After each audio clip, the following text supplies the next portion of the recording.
नमस्कार दोस्तों, जो होता है वह अच्छे के लिए होता है। एक बार की बात है, एक पानी जहाज समुद्र के तूफानों में फंस गया था।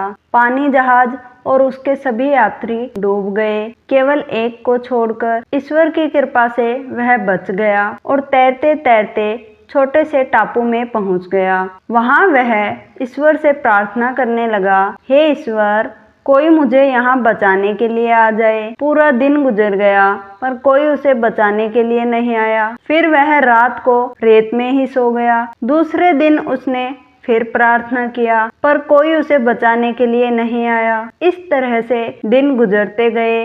वह रोज प्रार्थना करता पर कोई मदद नहीं करने आया। 1 महीने के बाद अब वह हार मान चुका था। उसने सारी उम्मीदें खो दी थी और टापू में एक लकड़ी का झोपड़ा बनाकर रहने लगा।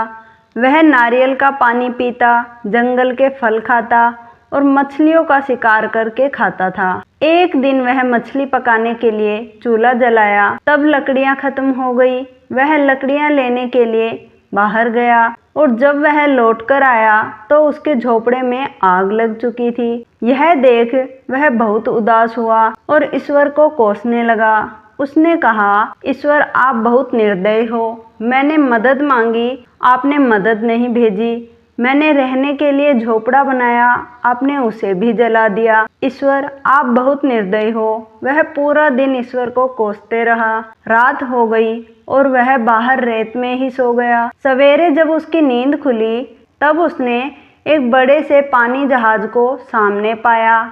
उसे अपनी आंखों पर भरोसा नहीं हो रहा था कि कोई उसे बचाने के लिए आ गया है। वह पानी जहाज में चढ़ा और पानी जहाज चलने लगा।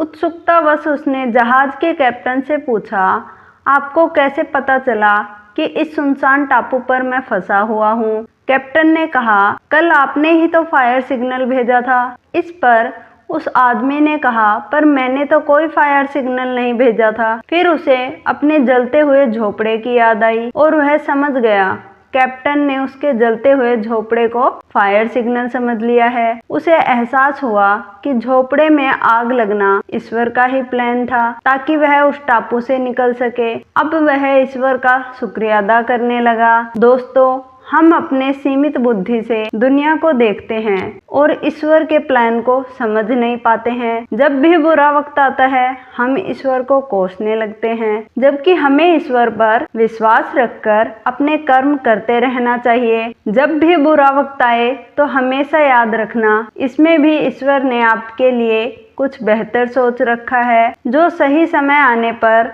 आपको पता चलेगा। इसलिए कभी हार मत मानिए और अपने अच्छे कर्म करते रहिए। तो दोस्तों, आज के इस वीडियो को हम यहीं पर समाप्त करते हैं। अगर वीडियो पसंद आया है तो लाइक कीजिए। ऐसी ही और वीडियोस देखने के लिए चैनल को सब्सक्राइब जरूर करिए। जय श्री कृष्ण।